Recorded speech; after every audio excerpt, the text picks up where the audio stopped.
Hello everyone! Welcome to this tutorial on how to integrate Square with your Wix website. Without further ado, let's get started. First, log into your Wix account and head to your Wix dashboard. On the left-hand side, click on Settings. And then, a few options will appear. You just have to click on Accept Payments. Scroll down, and if you don't see Square, just click on See More Payment Options.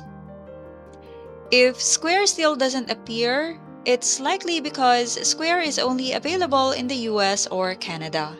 So go to the upper right corner, click on your location, and change it to either the US or Canada.